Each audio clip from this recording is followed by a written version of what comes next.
Hello there, good morning, and thank you for joining us on Mega News Live here on MBN TV. We're also streaming live on Facebook and on YouTube at MBN 360. Moving on to the major headlines. Government to complete 35 Agenda 111 Hospital, John Dramani Mahama confirms. In business, government rules out return to global debt market as IMF program ends. On the international front, WHO declares Ebola outbreak in DR Congo as an international emergency.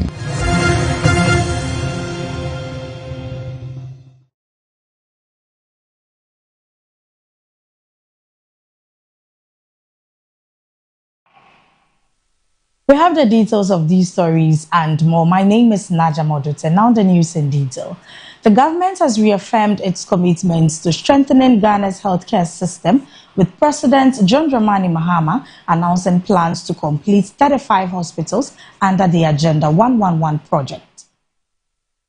President John Dramani Mahama has confirmed that his administration will prioritize the completion of 35 hospitals under the Agenda 111 initiative. The move is aimed to improving access to quality healthcare across the country. The Agenda 111 project, originally launched to address gaps in Ghana's health infrastructure, has faced delays in recent years. However, government says efforts are now underway to ensure that at least 35 of these facilities are completed and operational within the shortest possible time. According to the president, completing these hospitals will ease pressure on existing facilities, improve emergency response, and bring healthcare services closer to underserved communities. Health experts have welcomed the announcement but are urging government to ensure adequate staffing, equipment, and funding to make the facility fully functional. Government maintains that delivering these hospitals remains a key priority in its broader agenda to reset and strengthen Ghana's healthcare system. The Agenda 111 hospitals, I don't think it was a very prudent idea to start 111 hospitals at the same time. At least they should have been phased out, but some are at foundation level. Even some of them, people took the mobilization and never went to site. IOCO is going after them. But what government has decided is that 35 that were almost near completion, government this year is going to put money in and continue them and complete them. And then adequate provision will be made in the next budget to clear another batch of them.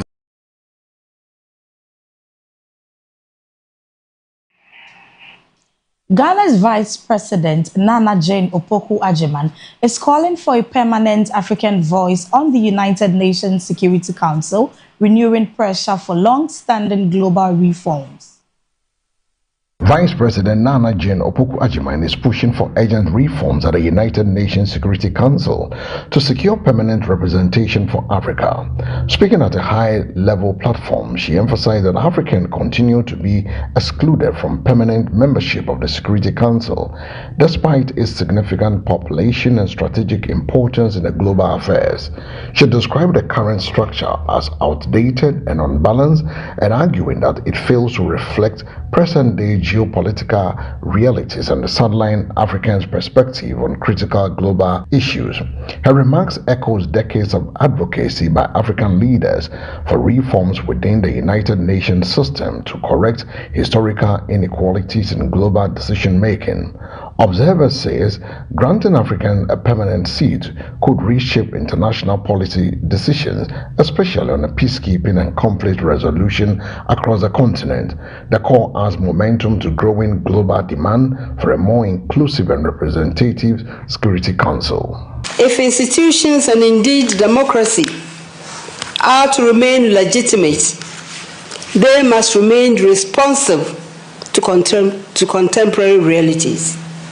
For many African states, the continued absence of meaningful African representation within key global decision structures, particularly the United Nations Security Council, remains a source of growing imbalance between the distribution of global power and the structures through which that power is exercised.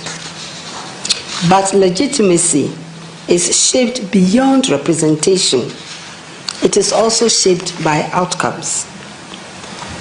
Across much of the developing world, governments continue to operate within significant structural constraints, high borrowing costs, debt burdens, and unequal access to finance.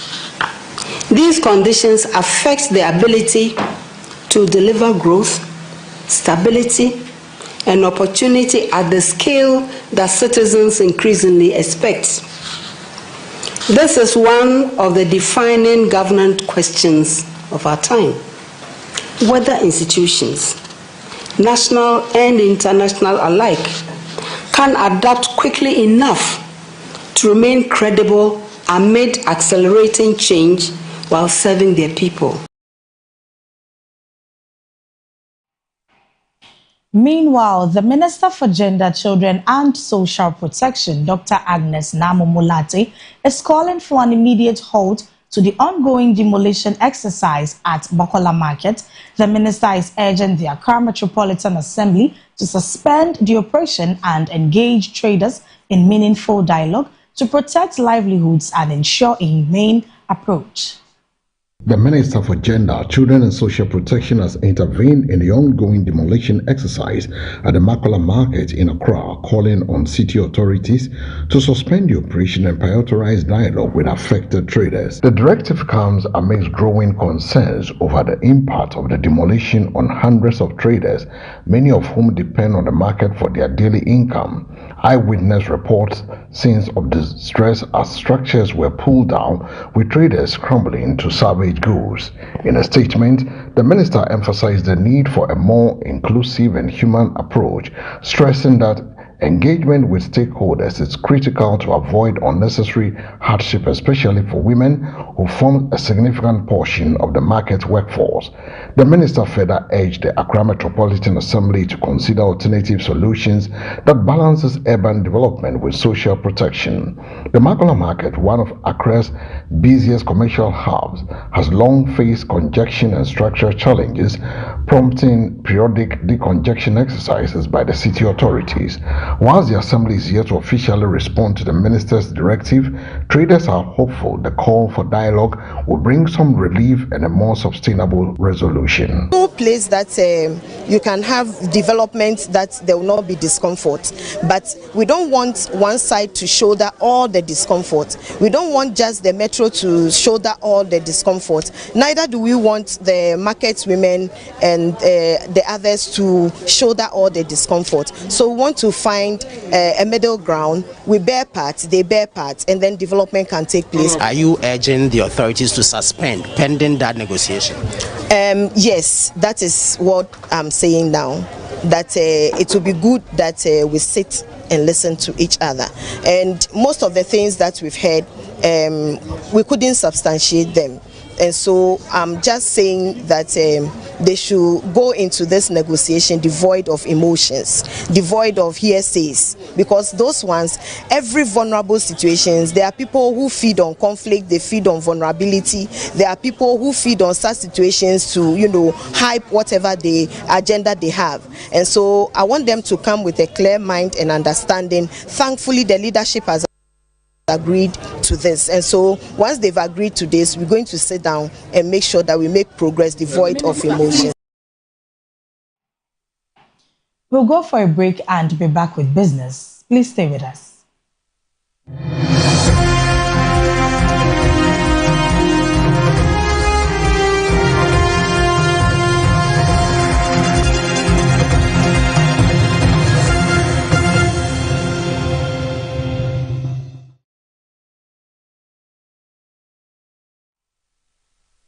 In business, government says Ghana will not immediately return to the international debt market after the end of its IMF program, signaling a cautious approach to borrowing and fiscal recovery.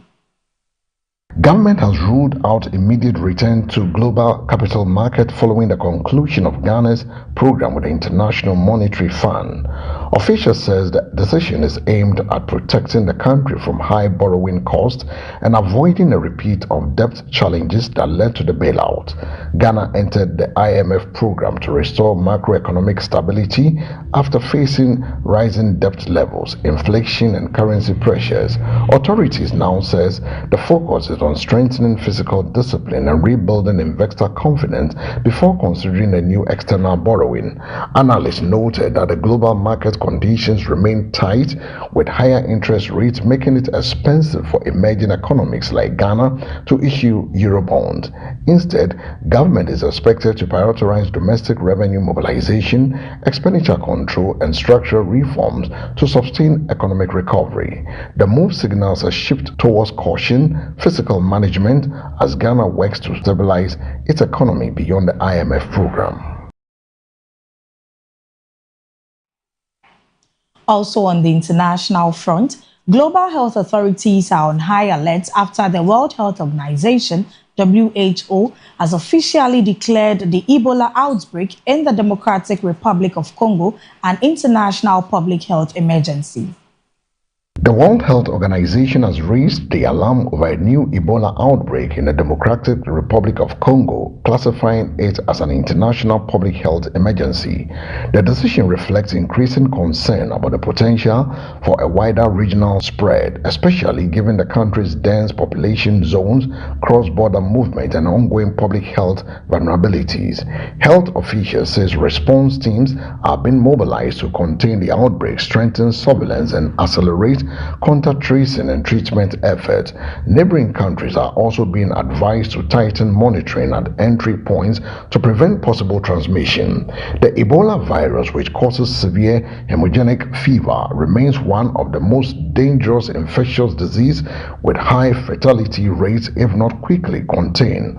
Past outbreaks in the region have required intense international cooperation to bring under control. The WHO emergency declaration is expected to unlock additional global funding, medical support, and coordinated intervention strategies aimed at stopping the spread before it escalates further. Authorities are urging calm but caution, emphasizing that early detection and rapid response remains the strongest tool in preventing a large regional or global health crisis.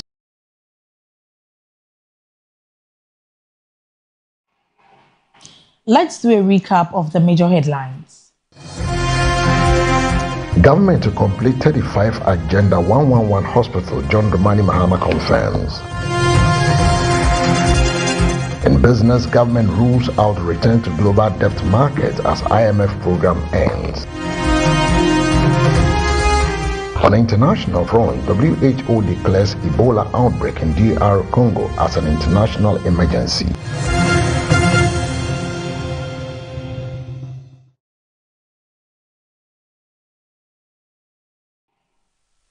Sports updates with El Samuels is up next. I am Naja Modute. Thanks for staying with us.